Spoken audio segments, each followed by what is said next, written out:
tuned into The Cracked Nation on KOCC Eagle Broadcasting with your hosts, Caleb Henry and Tyler Robbins.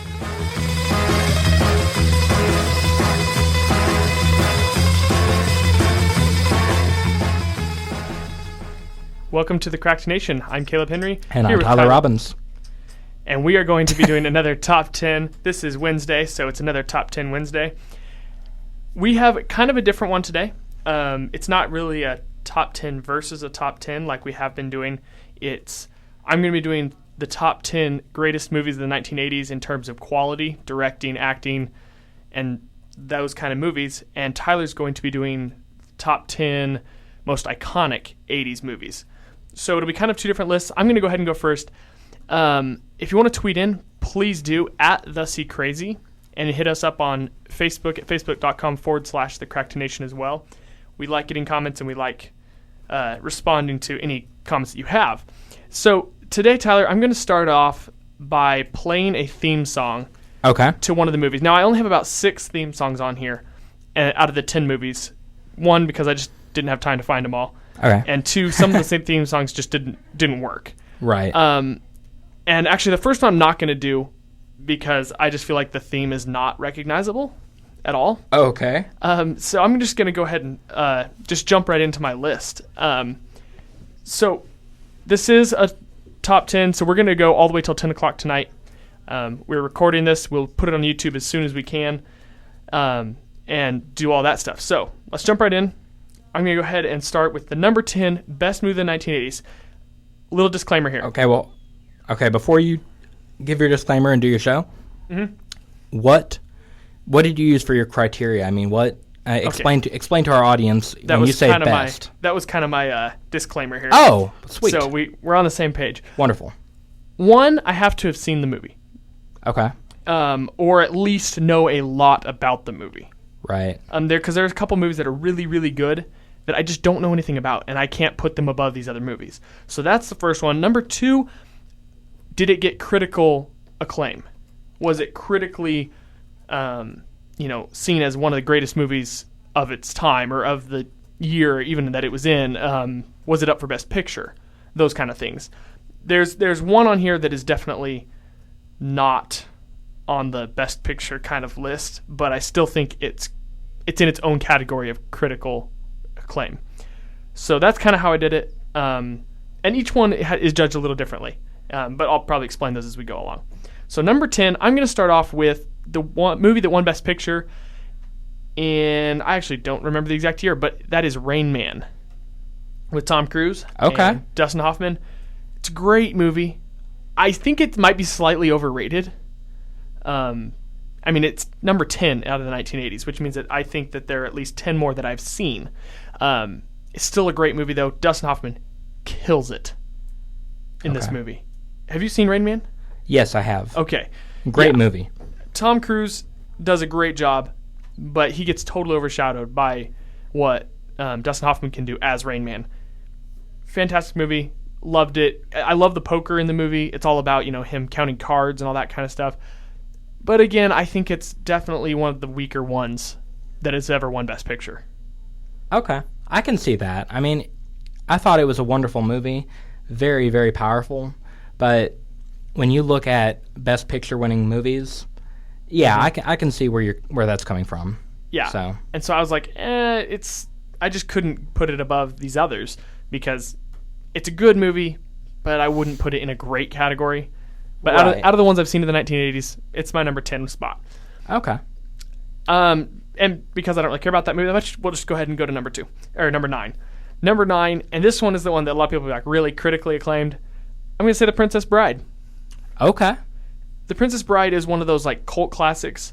Yeah. But it's like a critically acclaimed cult classic, which doesn't happen real often. Right. Usually a cult classic. I mean, there's a few. Fight Club, I would say, was a very critically acclaimed cult classic. But there are some, Boondock Saints, probably the most famous cult classic, that critics hated. Really? Critics hated the first one? Critics were not kind to that first movie. Huh. There were a couple that liked it, but not... Okay, I know the second one got panned, but I thought that the first one actually did well for itself. Maybe I'm thinking of another franchise. From what I remember, it wasn't that good. I mean, it was okay, but it didn't do, great by any means. Princess Bride, on the other hand, it's gotten great ratings on like Rotten Tomatoes and IMDb, the Metacritic score, and all that stuff. And it's gotten a very good ratings all around. One of my all-time favorite movies. It's in my top 10 favorite movies ever. It's just a fantastic movie. I just can't get enough of that movie, honestly. It's that good. The quotes in it are so funny, and I feel like it represents a very, very, very enjoyable movie that is made really well in a corny way. Does that make any sense at all? Yeah, no, it makes perfect sense once you've seen the movie. Yeah, it's like really corny and cheesy, but the corny and cheesiness, if it was done incorrectly, would be not a very good movie at all.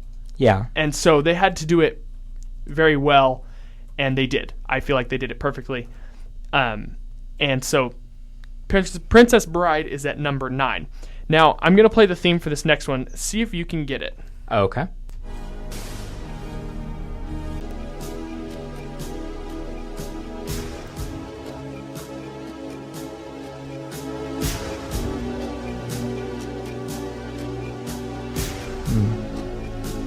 Actually, our board, it doesn't let us play music and talk at the same time in the studio, unfortunately. Oh, does it not? Nope, that's why. So it's not really going to work to do that. Okay. Well, unfortunately. So I'm just going to go ahead and just tell you what that one was. It was Scarface. Okay. Now, Scarface is at number 8. Yeah. But it could easily be up a lot higher than that. Right. I mean, that's really a judgment call in terms of where you put that movie. I wouldn't put it any higher than that myself, but if you did, I would not argue with it. Right. I feel like Scarface is one of those movies that the more you watch it and the more you look back at it, it is like a very, very good portrayal of a movie. And I would even say it's one of the, not one of the all-time greats, but in that it's kind of close to being an all-time great. Yeah. Some people compare it to The Godfather and stuff, and I think that's completely stupid. How about this? It's an all-time classic. It's an all-time classic. That is true. And it's also a cult classic. Yeah, it is. Scarface wasn't that well received when it first came out, but it since then has been very well received. And yeah, so I've already started off with 2 cult classics here with Princess Bride and Scarface. Well, just by your definition, because it's kind of a loose term, I hear it get thrown around for different movies. Cult classic? Yeah, why don't you define that for our listeners? I consider a cult classic a kind of movie that maybe the general audience wouldn't like. Yeah. But there's a very, very, very strong following that will, like, die for this movie. And you see it with Princess Bride all the time. People are, like, go nuts over that movie. Oh, yeah. And Scarface, it's definitely more of an elite group of people that follow that movie. Elite meaning it's not as big of a following, but they're like hardcore fans. Right. I mean, Scarface fans are diehard, and you could say that Pacino's performance in Scarface is up there with his best, up there with his performances in The Godfather. Yeah. I would almost say better than his performance in Godfather Part 2, but maybe not. I think his performance in Part 1 is by far his best of the 3. Really? I do, because he starts out at the transition of his life. You know, he starts out as this innocent person, and by the end, it's definitely not that. And I feel like in number 2, he's already to that point, and he just gets a little darker. Right, and I can see that, but I feel like in 2, the whole time, because him developing from this very likable, good character to a character you still like, but he's definitely not a good character. Right. I feel like that has a lot more to do with writers than with the acting. Because, I mean, his acting was good throughout. He didn't have to change, though. Right. I mean, his acting doesn't really ever change. It's good throughout. It's just that it kind of, the writers evolve him over time, and it's a very, very well thought out, well written script. I mean, it comes from books before it was ever a movie, and obviously, I mean, I don't need to go on for very long on air to talk about what kind of a movie The Godfather is, but that all being said, it's a great movie, and I love his acting. But for me, I feel like it's harder to play an antagonist. Yeah. And he's playing an antagonist throughout in Part 2.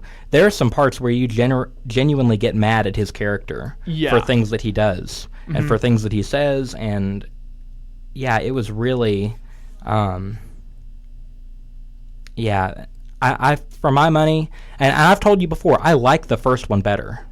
If I'm popping in one or two to watch, and I can only watch one, and I'm not watching it for technical quality, but just to watch a movie that it will be enjoyable, I'll watch the first one. But I think of the second one, it's a more strong performance from him. But we were talking about all of this in the scope of Scarface. Exactly. And I do not think that Scarface is on par with the Godfather movies for him. I think it's very good acting. Yeah. The only reason I would say it might be is because he carries the whole movie. Yeah, I can see that. And there are a lot of strong performances in The Godfather. It's not just Al Pacino. Yeah. But yeah, I can definitely see where you're coming from on that. And he has to play, an accent character. He's not playing himself or his own accent or mannerisms. He has to basically start his character from scratch, and it's very method acting based, and it's very there's a lot of depth in that movie and a lot of depth in that character specifically. But yeah, it's really yeah. And one of our listeners you cut me off at it's really I feel like everybody on air that's listening is just like, oh my gosh, you can't even talk right now. Well, one of our listeners sent me a message, Jonathan Martin, and he said, it's like Breaking Bad of the 80s, Scarface. He starts out as this guy that has no idea, and actually in The Godfather also, he starts out as a guy that's pretty innocent in terms of, what he becomes later on. And by the end, it's somebody completely different than you see in the first one. Right. So, I definitely see the correlation there, and of course, drugs have to do with it also. So I'm going to go ahead and move on. It's always the drugs. It's always the drugs. Always. Number 8 was Scarface. So number 7, this is a movie I own on Blu-ray. Okay. It's it's the only one on this list that I own. Okay. Okay. So I really like this movie. When I first saw it, I thought it was going to be not that good. I thought it was going to be very political, but I loved it, and that is Platoon. Okay. Yeah. Oh my goodness. I cannot get enough of this movie. The performance by William Dafoe and Charlie Sheen, which you never thought you would say Charlie Sheen's performance was Oscar nomination worthy, but it was Oscar nomination worthy. Oh, absolutely it was. He didn't get nominated. Charlie Sheen didn't. That's surprising to me. I found that out when I was researching that movie before. That really surprised me. And Tom Berenger and William Dafoe both got nominated, but not Charlie Sheen. And I feel like Tom Berenger was the weaker of the three, but William Dafoe completely stole this movie. Yeah. I was crying by the middle or the end of the movie. Like when everything goes down, I'm not going to spoil what happens, but it was like crazy. Yeah. Excellent movie. And I liked that it was a different take, I felt like, on Vietnam. And honestly, this might sound crazy to people, I personally think the movie is better than Apocalypse Now. Really? I really do. There's parts of Apocalypse Now that are better. The helicopter scene and things like that. This first scene you see Marlon Brando. Like there's scenes in Apocalypse Now that are unbeatable. But in terms of an overall movie, I think this movie is better. Wow, that is surprising to me. I'll have to watch them again. I've only seen Apocalypse Now one time, but I was not impressed with Apocalypse Now. Not a fan, and I loved Platoon. Obviously, I bought it on Blu-ray. Right. Okay, so that's number 7. I'm going to go number 6, and then we're going to take a break. Okay. Then I'll come back and do my last 5, and then we'll pass it over to you. Okay, sounds great. Now, number 6, some people would put this higher or lower, and in my opinion, it's right where it should be. Star Wars Episode 5 and 6. I'm putting them both together. Now, how are you putting them both together? I'm just going to say Star Wars, really. One, because I didn't want to have to bump anything else off the list. It's kind of and I'd put them probably right beside each other in this list. Yeah. I wouldn't really put one above the other one with another one in between, so I might as well put them together. Wow, I strongly disagree with you on that. Really? We'll talk about that more when we get to my list, but for now, give your reasons why you would put them together. Well, it's less about, I definitely think number 5 is the stronger one. Right. By far. But in terms of my list, I would put number 5, let's say, at number 6, and I'd put number 6 at number 7, ahead of Platoon still. So I still think that they're both better than Platoon and not as good as my next pick.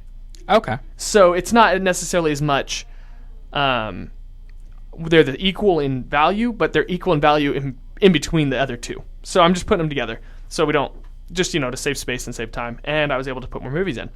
But Star Wars, let's get back to that in a minute. I think in terms of all-around greatness, the first one you could probably consider better because it was the first one.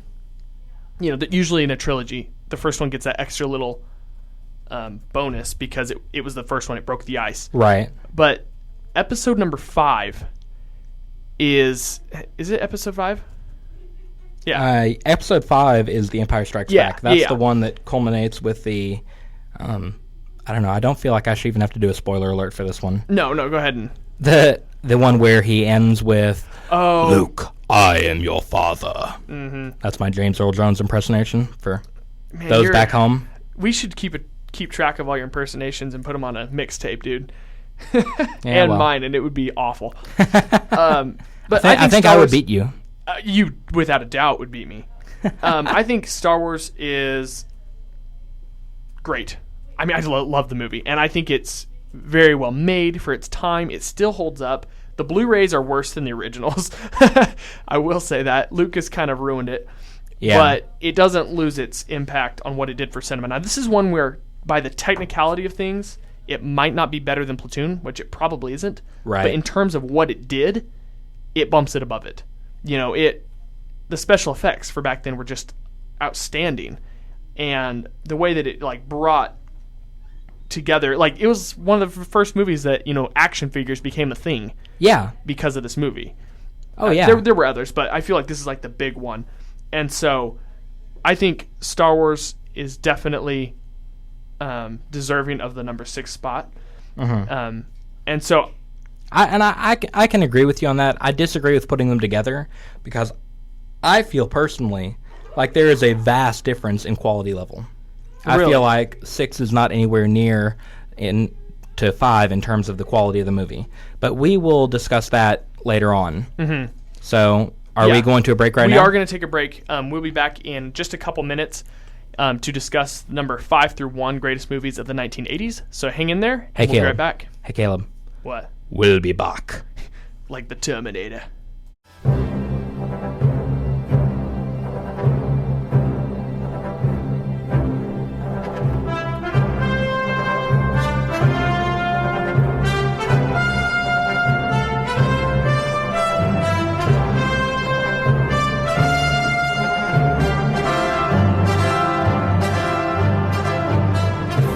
And that is obviously my next pick.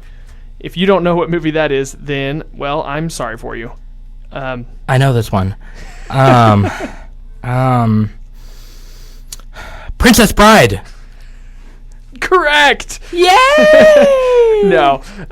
My next pick... I win all your monies.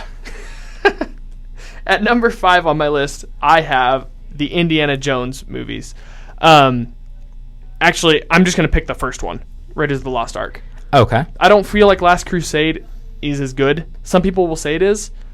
I just feel like Raiders of the Lost Ark was the absolute best of the 3. And obviously the second one and fourth one were not very good. Also, before I get to that movie, because we're going to talk about Indiana Jones for a minute, Jonathan Martin said that you misquoted Star Wars a second ago. Yes, I did. I was flying by the seat of my pants, and I threw in, I said, Luke, I am your father, instead of just, no, I am your father. I should have gotten that right. I mean, that's my bad. It was unprofessional of me, and I'm sorry. It's probably the most misquoted quote in movie history. Yeah. It is always misquoted. And so, yeah. We'll get back to Indiana Jones here. Indiana Jones is my number 5 pick, and I feel like the reason I put it ahead of Star Wars instead of below it is because this was the first action movie where the hero is really fun to watch. Right. Like, action movies really weren't a thing until the 80s. Yeah, I mean... There were action movies, but this is like your protagonist is really funny guy, does outrageous things, and, you know, he's an archaeologist. Archaeology is not this interesting in real life. Like, it is not. I'm taking an archaeology class. I'm learning that it is not this interesting. But Indiana Jones made it interesting. And what Harrison Ford did with that character is just amazing. And I can't decide which character is better, Han Solo or Indiana Jones. I really don't think there's a better choice. Like, they are both such good characters. And I feel like Indiana Jones maybe is his better character because he's the lead. Right. But maybe not, because Star Wars, he's more of a side character, at least in the first. Yeah, not really a side character though. He's definitely a supporting character. In Indiana Jones, he's the lead. He takes the character. It's Steven Spielberg's one of his great movies of all time. WatchMojo.com, which is a YouTube channel that does top 10s all the time. Yeah. They put it at Spielberg's #1 movie. Oh wow. Which is saying a lot. Now, not greatest. It's in terms of like all around, but Indiana Jones is so much better than people think it is. They see it and they go, oh, it's just a fun action movie. No, it is a great movie all around. Right. The soundtrack, I was just playing it by John Williams. Oh my goodness. It's iconic. It is. I mean, that is one of the few soundtracks that when you hear it, you know instantly what movie it is. Yeah. Without a doubt. I mean there are probably not 20 movies that you can do that with. I mean, you might hear it and be like, after a while, oh, I know this one. But with that, you hear it and it's like, oh, it's Indiana Jones. Yep. And the same with Star Wars. I mean, John Williams knows how to write a score to get you so interested, and you remember it so well. And it's just like, that is Indiana Jones, is the music. That's one reason why it's so loved, is the sound, or the soundtrack. Right. Excellent movie. I love Indiana Jones. Going on to number 4. Okay. This is a movie you showed me last year, 2 years ago, maybe 2 years ago. Okay. It is a Stanley Kubrick movie, Full Metal Jacket. Yes. Okay. And you put that ahead of Platoon. I did put it ahead of Platoon. Okay. Well, let's hear your reasons why, because that surprises me. Because it's Kubrick. Okay. Like, Stanley Kubrick does something with the camera. I personally like Platoon more. But right. Full Metal Jacket has so many scenes that I remember so well. Like, yeah. Like, Platoon has that one scene where he's like, you know, his hands are raised up. But the only reason that scene's popular is because it's on the case. It's the picture of the movie. In Full Metal Jacket, I can remember like 6 scenes in that movie.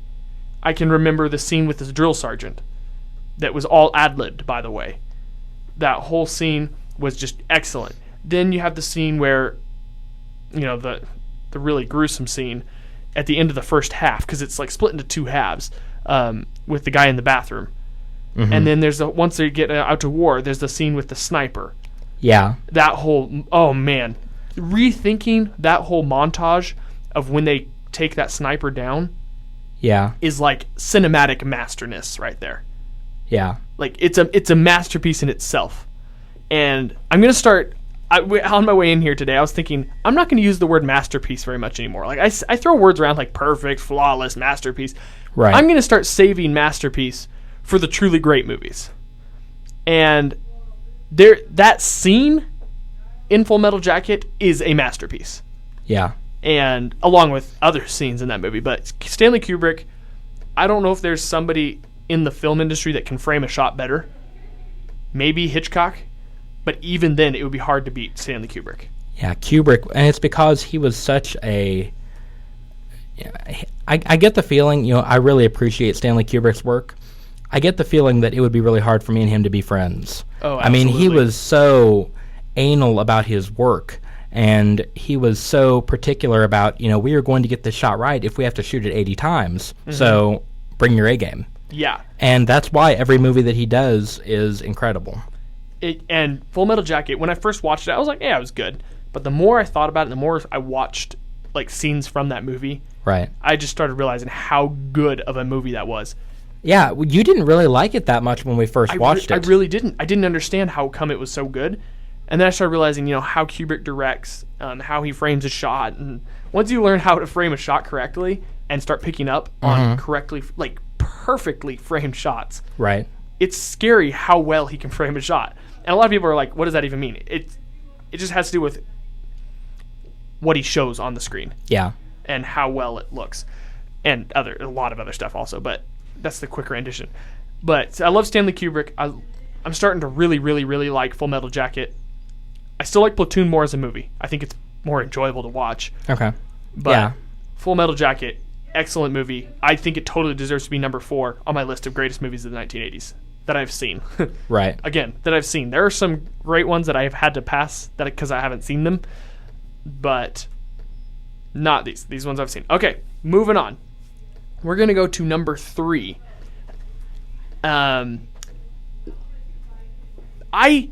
When we watched this movie, because you watched it with me, we watched it. It was a 4-hour movie. The cut that we were watching. The cut that we were watching was 4 hours. There's a 4.3-hour version. Yeah, we actually didn't watch the long one. No, we watched the shorter, which is still 4 hours long, and that is Once Upon a Time in America.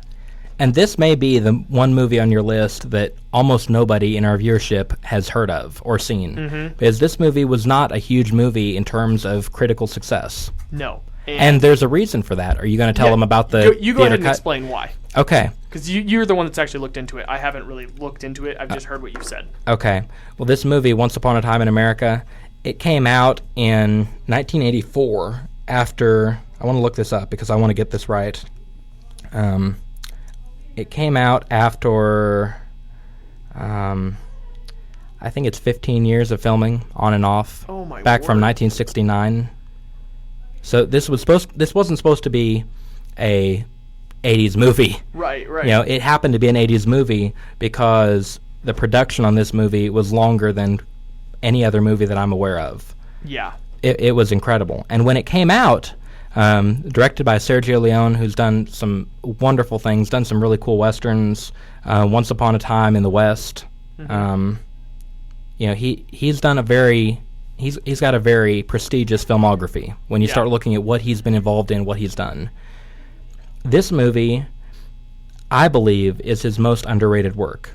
And there's the reason that is, you look at the theatrical cut of this movie in the United States. It cut it down from, or the original cut was 4.3 hours, like you said, right. So basically 4 hours and 20 minutes long. It cut it down to 2 hours and like 20 minutes. And for perspective, real quick, that's Return of the King Extended Edition long. Yeah. Is how long this movie is. And people are like complaining about Return of the King Regular Edition. Yeah, and it cut it down. Yeah, it cut it down to less than 50% of what the director originally had it at. There was a movie critic, I can't remember his name. When I first discovered this movie, I was researching all about it because I was like, I can't believe I haven't heard of this. Right, because we loved it. We thought the movie was excellent. Yeah, directed by Sergio Leone, like I said. Stars Robert De Niro and James Woods are the two main guys. De Niro, one of his most underrated performances. Oh, I think everything in this movie is underrated. Oh, it is. It absolutely is. Very graphic, as we said, too. Yes. I mean, the goodness. director's cuts are... I mean, it would be right tiptoeing on the line between R and NC-17 if it came out today. Definitely. But in terms of quality, unbelievable movie. But they said, you can't show a movie like this in the theaters. It's way too long. It's too graphic. It's got too much. So they cut it down to less than 50% of its what the director originally intended. Right. Cut out significant storylines in the movie. Just cut them out altogether. Half the movie. Yeah. You can't do that. And there was a critic, I can't remember who it was. This is what I was saying earlier. I lost my train of thought. But he came out after seeing the theatrical cut of it, said that's the worst movie of this year in 1984. He said that was the worst movie of the year. That same critic watched it years later and said that might be the best movie of the 1980s. When he saw the full theatrical cut of it, the way that Sergio Leone envisioned the movie. Right. And it just shows you, direction matters. I mean, if you want to say that, it's all the writers and it's all the actors and, directors just kind of tell people what to do, look at the difference in the theatrical cut and the director's cut of Once Upon a Time in America. Yeah. And that will, it's literally night and day difference. Yeah, and I can see, because 4-hour movie, it had us, it started a little slow. Yeah, about the first half an hour was kind of hard to get through. Right. It was kind of like, okay, maybe this isn't as good as we thought. But after that first half hour, we were glued to that TV for 3.5 more hours. Just could not get away from the TV. It was so good. It reminded me a lot of The Godfather. Yeah. In the way it was lit, in the way it looked, the cinematography. I feel like it was the same guy that did the cinematography. I don't think it was, but it had that same feel. And I would put the cinematography of this movie up with some of the greatest I've ever seen. Oh, absolutely. Like, I would say The Godfather. Like, when I think cinematography, Godfather comes to mind. This one comes to mind. Like, above anything else. Hurt Locker, for some random reason, comes to mind. I don't think it's up in the same category, but... Well, Hurt Locker is very good, too, but I don't think that it's on, like you said. No. Yeah, definitely This not. movie... But they're just random movies that pop out in cinematography. Yeah. And I feel like Once Upon a Time in America is that one. It's my background right now on my computer. I've had that for over a year now. I just love the movie. Yeah, if you... isn't it like a Korean poster for it or something? It might be. I'm not sure. Okay. But yeah, it's like, if you are growing up and you just really want to grow up and be a cinematographer, which is kind of a strange aspiration, but if that's your thing... dude, I would love to be a professional cinematographer. Yes, but you didn't grow up thinking that. That is definitely true. I did not. But if you're like if you're, I don't want to say a young kid, because no young kid should watch this movie. Right. If you're like 16, 17, 18, and you really want to be a cinematographer and you really want to see how it's done, watch this movie. And watch the director's cut. Every single shot in the movie, perfectly framed. It tells a story before the characters ever open their mouth to speak. And that's the way that great cinematography works. You see the scene and you're like, man, I don't know what's about to go on here, but just seeing this, it tells me something important is about to happen, or it tells me that something not good is going to happen. Yeah. Or it tells me that, X, Y, or Z is going to happen. And great cinematography can do that. But you don't see a whole lot of that in today's movies. I mean, cinematography is kind of a lost art in terms of, everyone does a decent job of it, but you don't ever really see movies like this that stand out, or at least very rarely do you. Yeah, and it's like an old style of cinematography, too. Yeah. Like, because it wanted that, whatever time period it was in, it wanted that feel. Right. I think that it was cutting back and forth between, like, the... Oh, yeah, because it covers a lot of time period through that movie. Oh, yeah. It starts in, I think, the 20s, and it goes through, and maybe it's earlier than the 20s. I think it's earlier than 20s. It might have been the... I think it's 1800, or... No, it wasn't. It was like the 19-teens. Okay, early. It started in like the 1910s, the teens, and follows these kids as they grow up, and it goes to, I think, 1968 is the cutoff year, the year Maybe. that it is like, and would have been almost present day when they started producing the movie. Yeah. So... I mean, it covers a huge like, scope of time. Right. In the movie, and it feels like, early 20s. Right. And I just love that feel. It looked marvelous. Like I said, a lot like The Godfather. I would have swore it was the same director, same actors. Well, not same actors, but everything. I just feel like it was the same crew. Yeah. But it wasn't. Okay, I have 2 left. Okay. I'm going to recap real quick. Number 10 is Rain Man. Number 9 is The Princess Bride. Number 8 is Scarface. Number 7 is Platoon. Number 6 is Star Wars, Episode 5 and 6. Number 5 is Indiana Jones. Number 4 is Full Metal Jacket. Number 3 is Once Upon a Time in America. Number 2, this might surprise you that I don't have it at number 1. Okay. This is probably another one that nobody's seen, Raging Bull. Oh, people, I don't know. It depends on whether you're a casual movie viewer. If you are a really intense movie goer and you You've like... definitely seen it. Yeah. I mean, this is one of the all-time great movies. It's not just in the 80s, but all-time. Right. And I feel like Raging Bull is overlooked because Scorsese's come out with so many good movies. Like Goodfellas. You overlook Raging Bull because you think Taxi Driver was one of his first ones, then Goodfellas came out in 1990, and you're like, kind of overshadows Raging Bull, which it might be the best of the three. Right. I don't know my film enough to be able to say that it's the best of the three, but it's definitely an argument. A lot of people will claim it's by far the best of the three. Yeah. It was ranked on AFI's list as number 4 greatest movie of all time. Right. I mean, that behind Vertigo, Citizen Kane, and Casablanca, I believe. Yeah. Like that's that's the pretty kind of good company to be in. Exactly. So it is just Raging Bull is it's different. Let me put it that way. It's shot in black and white. It came out in 1980. Did not win Best Picture. It lost to Ordinary People, which I'm a little upset about. But it's shot in black and white, and it adds so much more to the movie because it's in black and white. Right. If it wouldn't have been black and white, people would have compared it to Rocky, and they are not even close to being comparable. No. Totally different movies. Well, do you think they would have gotten that comparison, though? I really do, because Rocky came out 4 years before that. That's not that far after. Right. And I'm sure that when people first heard about the concept of the movie, they thought, oh, great, it's going to be a Rocky movie with De Niro instead of Stallone. But as soon as you get into this movie, you start figuring out real quick, this is not Rocky. Mm-hmm. This has nothing to do with that whole kind of PG, heartwarming, feel-good story. It's Yeah. not a feel-good story. No. De Niro knows how to act in movies that are not feel-good stories. Yeah. And Raging Bull is no exception. Little thing about Raging Bull that I think is so fascinating. There was another director, I can't remember the name, who was coming out with another, I believe it was a boxing movie in 1980 also. And he heard Scorsese was coming out with this movie, Raging Bull, and he was like, oh no, I got to beat him. And so they both came out with their movie. The guy went to see Raging Bull, and he saw the opening credit montage and said, well, he did it again, he beat me. Because of the montage at the beginning. Like, Yeah. it's not even a montage, it's just it's just De Niro sitting there in the ring in slow motion for like 2 minutes. Yeah. And that opening sequence is so good that the guy said, yep, he already beat me. And De Niro won an Oscar for this role. Probably I'm not going to say it's his best role because he's come out with so many good ones. We could do a whole top 10 on De Niro. De Niro performances, which we might do sometime. But Raging Bull, I feel like it's a little overlooked because Scorsese's has so many good movies.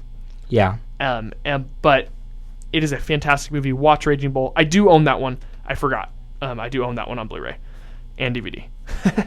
I love that movie. Okay, number 1 is one that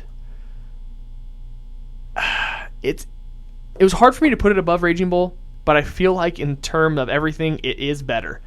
The Shining. Ah. Stanley Kubrick again. I mean, you got Kubrick and Scorsese, the number 1 and 2. How do you pick a better director of the two? Right. I prefer Scorsese, but Kubrick it's so good.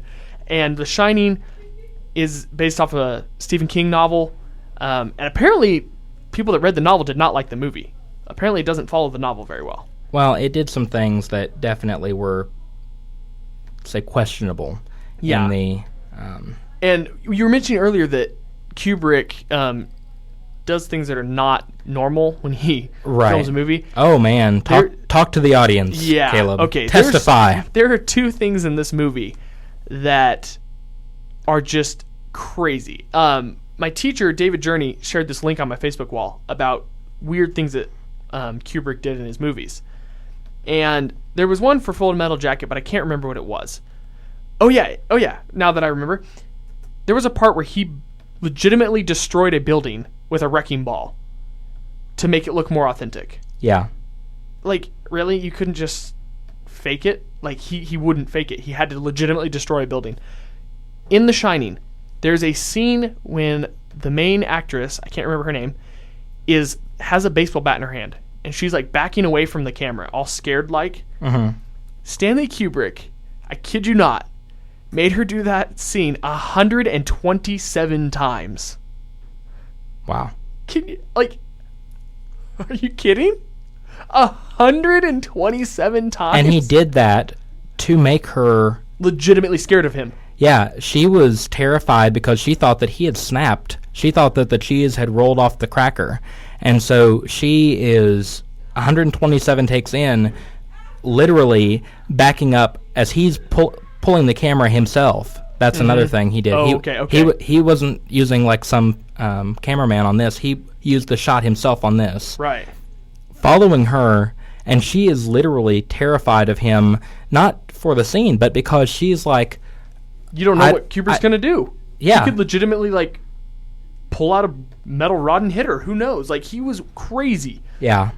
And there was another scene in the movie. It's the one where she walks up on the typewriter, and there's all the scenes that have been typed over and over and over and over again, or the sentences. Uh-huh. He made his secretary type thousands and thousands of copies of that. Yeah. With a legitimate typewriter, even though you only see like 3 pages. Yeah, all day long for like the entire workday, that's what she was doing. Yeah, all she was doing was just typing these sentences over and over and over, and you never even see them. They're in a stack. Like, you didn't even have to have writing on it, but I'm telling you, man, the guy was crazy, but he knew how to frame a shot perfectly. Yes. And he knew how to get his actors to do what he wanted. Mm-hmm. And Jack Nicholson, you cannot forget Jack Nicholson here. Mm-hmm. I think it's his best performance of all time. Maybe One Flew Over the Cuckoo's Nest would be his best, but The Shining is by far his most memorable. And the whole Here's Johnny, that whole scene is creepy as I'll get at, man. Yeah. Like, this is what thriller is defined as. Like, if somebody says, what's a great thriller? The first thing I think, The Shining. Then Silence of the Lambs. Like... In that order. I think The Shining is the perfect definition of a thriller. It's almost a horror movie, but it's not. But it's so scary mentally that you lose it. So that's what I got for the top movies of the 80s. I hope that wasn't too off of what you expected. And I hope I left you some movies that we haven't got to yet for your list. Oh, yeah. I've got plenty of stuff to talk about. I just hope that they haven't all stopped listening after hearing your list. No, they won't. So we're going to go ahead and take a break. Okay. And we'll be back in a couple minutes to hear Tyler's top 10 most iconic movies of the 1980s. You're listening to The Cracked Nation on KOCC Eagle Broadcasting. I'm Caleb Henry here with Tyler Robbins, and we'll be right back. Okay.